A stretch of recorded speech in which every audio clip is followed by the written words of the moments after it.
guys, it's Jessica from Peace Out Books, and today I'm here with a video of books that emotionally traumatized me. They were very emotional. I cried during a lot of them. I was an emotional wreck and super nervous just reading the entire book, and I was super emotionally attached to the characters. Some had some deaths that had me absolutely crying, and so I have 9 books I want to talk about that if you want to be emotionally traumatized, you can read them. I just feel like these books are when you're really in the mood to be emotionally invested in this romance.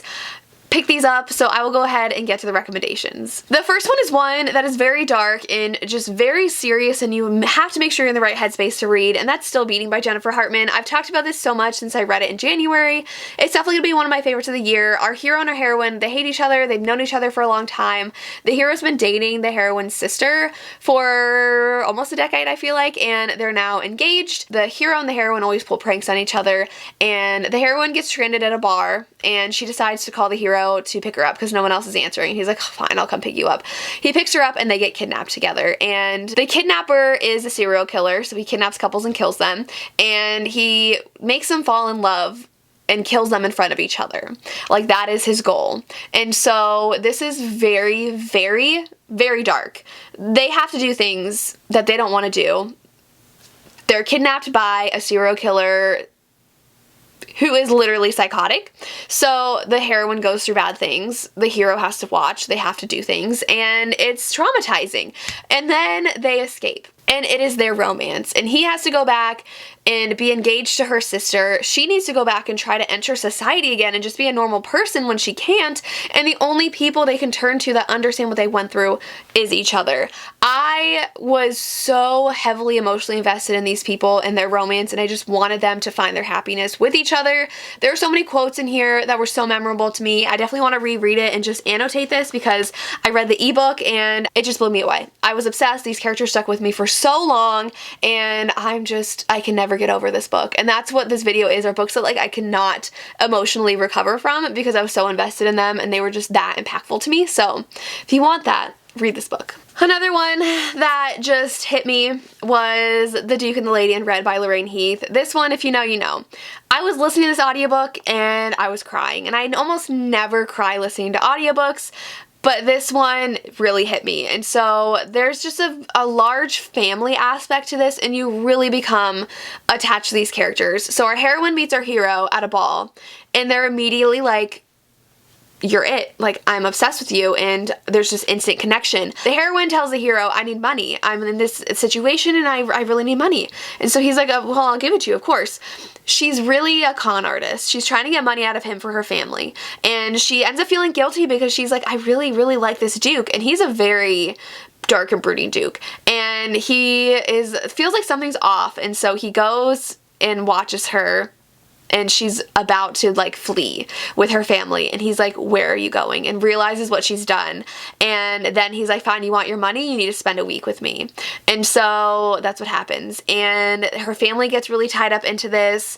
Someone dies, and my heart shattered. So this has so much emotion in it, which is the connection with the characters, how the romance comes about, how angsty the romance is because they really are into each other, but she has to betray him even though she doesn't want to, and he feels betrayed when he finally put his heart on the line, and it's just so good. I really love this one, and I could not recommend it enough as a historical. Okay, I do have 2 in the same series because these 2 I cried in, and this is one of my favorite authors. So we have the Fallen Men series.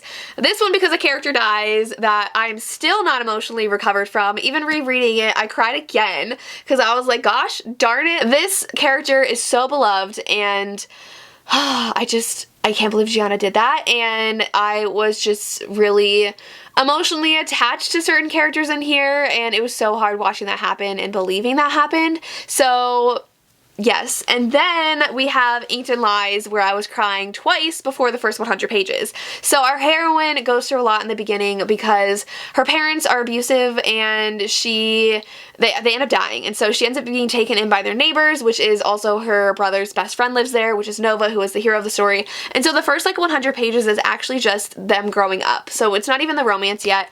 But as soon as she moves in there, Nova and her brother pretty much move out because they're 18 and she's like 6 or something. She's a lot younger than them. So she's raised by his parents, and I guess like technically he would be kind of like an adoptive brother, but he doesn't live with them. So like it's not really that instance.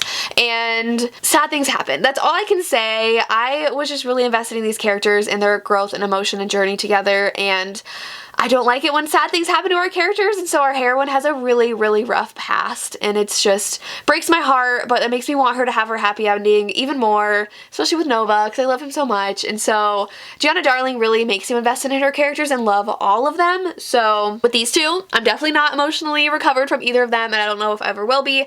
I am actually rereading this week as well, so I'm ready to be emotionally traumatized even more reading this one. The next author, I could pretty much have said any book by her, but I'm choosing Hookshot because this is one of the most recent ones I've read by her, and I feel like it is so emotionally draining when you think of the family aspect, and a lot of these I feel like are because of side characters that have a lot of hurt that really affect the characters, and so there are triggers in here for suicide and self-harm, so please know that going in. But our hero, he and Lotus meet, and it's an instant attraction, but the hero is a single dad, and this is the point where it's not the right time for us to be together. So they have to put their romance on hold because of things in their lives, and it is just so hard to watch these characters who are so madly in love with each other, who just want to be there for each other and love each other, but they have to put themselves on hold to put the priorities in their life first. And so that's what this book is about, but I absolutely loved it, and I feel like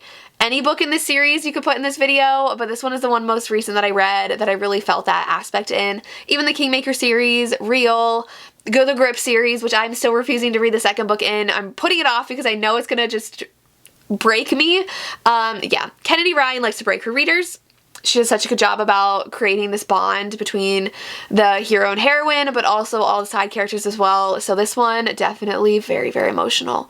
And I loved it still. The next one I actually read a long time ago, but it is one I was sobbing reading, and that is The Last Letter by Rebecca Yarros. This one, our hero is best friends with our heroine's brother, and our heroine is a single mom raising her twins alone. And I remember she like owns these cabins, and because it's been like 2 years since I read this, and the hero promises his best friend he's gonna go take care of his sister because the best friend dies, and so the heroine's brother dies, and he shows up, but he doesn't tell her he knows her or her brother, and he moves into one of the cabins, and it's their romance, and it's very, very sad, and there are deaths of other people in here, so please know that before you read it. But I really loved how their relationship progressed and how she was a single mom and how the twins were part of this book, and it was just, I can't say anything else without spoiling too much, but I really enjoy this one. If you want a good cry in a book, you should read this one. I actually read this I think right when it came out, and that was in 2019, so this is actually 3 years ago. I read this 3 years ago, so it's been a while, but highly recommend. Definitely very emotional story revolving around the loss of someone they both loved in different ways. So like her brother, his best friend, and they're trying to heal, but he doesn't tell her who he is. So another historical that really affected me was When the Marquess Falls by Lorraine Heath. I think that Lorraine Heath writes very emotional, very damaged heroes, and just amazing romances. And so this one is actually a novella that comes at the end of the series, and you see the hero as an older man known as the Mad Marquess because he talks to his dead wife. So you know going into this one, it is his romance with his wife. And you know she's dead in the series, so you know she's gonna die. And it just still hits you really hard. And so the story is a social class difference romance. He is in love with, but they're best friends. They've been best friends all along. He's in love with her, she's in love with him, but they don't think they could ever be together. She's a baker's daughter. He is gonna be a Marquess. And so his mom's putting on a ball for him to find a wife, and he says, you have to let me invite her. If you let me invite her, I will look at the women you choose for me. And so he invites her to the ball, and they have a grand time and fall in love, and you know she's gonna die. And so this was so hard, but it made, the series made so much sense. So once you read the series and see things that happen and the things that they experience together, the series just like all the pieces fall into place. You understand why he was the way he was, why he's talking to her when she's been dead for decades. It is just so heartbreaking because you know the outcome at the beginning of the book, but you understand why the character is the way he is after seeing him so many years after she's dead and watching him fall in love with her when he's young. And it was just amazing.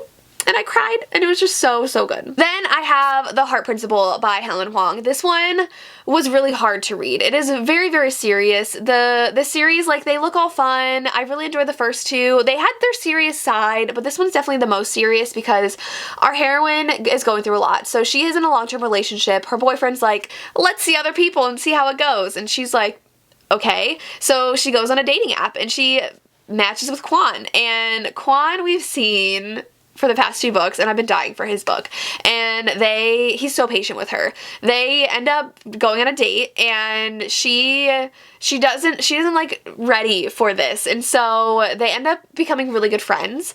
And Quan still wants more, and she wants more, but they go really slow, and she ends up having to take care of her father. Her father ends up getting very ill, and she takes on the responsibility of really being the caretaker, and that takes a really heavy toll on her, and her family is not that great in how they treat her, and she has not been able to play. I think she's a violin player, and she's been in this headspace where she cannot perform, and that's her livelihood. And there's a lot in here that is very, very heavy emotionally, and I felt very, very protective over our heroine with how everybody was treating her, and it was making me very upset with how everyone was treating her, but Quan was there, and it's again kind of like, though we really like each other, but some things are taking precedent over a romance, and so he's very patient and there for her, like I said, and I just love this so much. But you feel so emotionally invested in the heroine, and you just want to protect her from everything that's happening, and it was very, very heavy to read, especially because she is taking care of a dying loved one for a lot of it, but a heavy read, but very good. And I still love the romance in here as well. And those are my recommendations for books that are very, very emotional. They will pull on your heartstrings. They will stay with you for a long time. They emotionally traumatize me. I am still not recovered from reading any of these, and I get very emotional just thinking about them. They really touched me and put my heart through the ringer while reading them.